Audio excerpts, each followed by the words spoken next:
Westminster लघु प्रश्नोत्तरी प्रश्न संख्या 13। क्या हमारे प्रथम माता पिता उस अवस्था में बने रहे जिस अवस्था में उनकी सृष्टि की गई थी?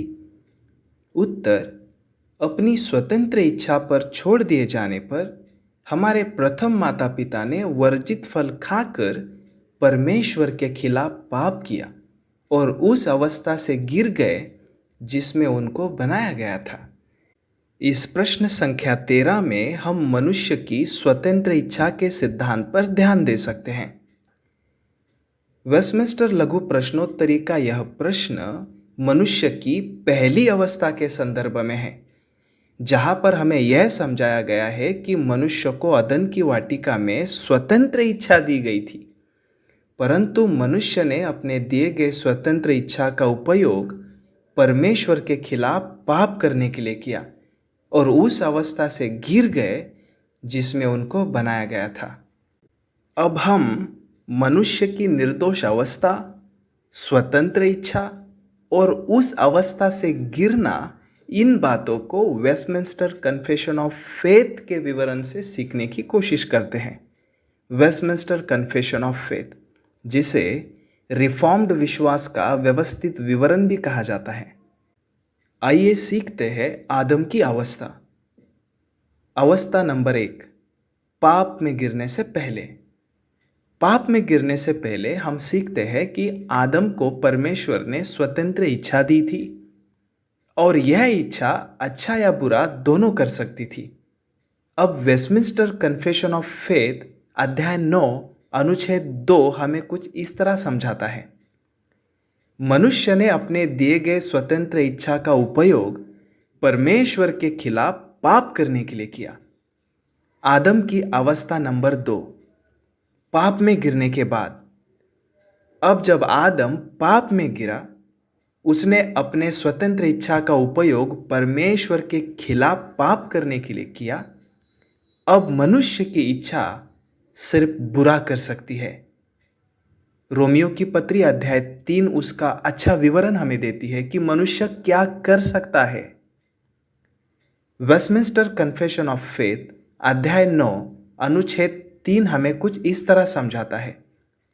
शारीरिक मनुष्य, ऐसा व्यक्ति जो नया जन्म पाया हुआ नहीं है, पाप के अलावा कुछ भी नहीं कर सकता। अविश्वासियों के लिए उनके अच्छे कर्म भी परमेश्वर के दृष्टि में प्रभु यीशु मसीह के सिवा पाप है। मनुष्य की अवस्था नंबर 3। अब अगर एक व्यक्ति उद्धार पाता है, नया जन्म पाता है, इस व्यक्ति की इच्छा किस प्रकार कार्य करती है? हम सीखते हैं कि यह व्यक्ति अच्छा या बुरा दोनों कर सकता है। वेस्टमिंस्टर कन्फेशन अध्याय 9 अनुच्छेद 4। जब परमेश्वर किसी पापी का मन परिवर्तन करता है और उसे अनुग्रह की स्थिति में स्थानांतरित करता है, तो परमेश्वर उसे उसके स्वाभाविक बंधन से, जो पापी है, मुक्त करता है। फिर भी ऐसा है कि अपने मूल भ्रष्टता के कारण व्यक्ति न केवल वही चाहता है जो अच्छा है, परंतु वह भी चाहता है जो बुरा है। अपने पत्री में पौलुस कहते हैं कि जो मुझे करना है वो मैं नहीं करता, परंतु जो मुझे नहीं करना है वही मैं करता हूं। मनुष्य की अवस्था नंबर 4। एक व्यक्ति जो उद्धार पाया हुआ है, नया जन्म पाया हुआ है, निश्चित ही है कि वह अपना उद्धार नहीं खोता। प्रभु जो है अंत के दिन तक एक उद्धार पाए हुए व्यक्ति को सुरक्षित रखते हैं। अब यह व्यक्ति जो है स्वर्ग में प्रवेश करेंगे। अब स्वर्ग में इस व्यक्ति की इच्छा कैसे कार्य करेगी? वेस्टमिंस्टर कन्फेशन अध्याय 9 अनुच्छेद 4। पाप करने में असमर्थ होंगे हम। In the heaven we are perfected.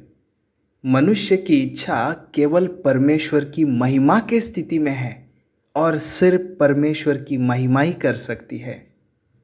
अब फिर एक बार प्रश्न यह है कि मनुष्य के स्वतंत्र इच्छा के संदर्भ में आप क्या सोचते हैं? और उत्तर है हाँ, मनुष्य की जब सृष्टि की गई थी उसे स्वतंत्र इच्छा दी गई थी। और उसे अच्छा या बुरा करने की क्षमता दी गई थी, परंतु मनुष्य ने अपनी स्वतंत्र इच्छा का उपयोग परमेश्वर के खिलाफ पाप करने के लिए किया और उस अवस्था से मनुष्य गिर गया जिसमें उनको बनाया गया था। अब मनुष्य की अवस्था यह है कि वह आध्यात्मिक रीति से मृत है।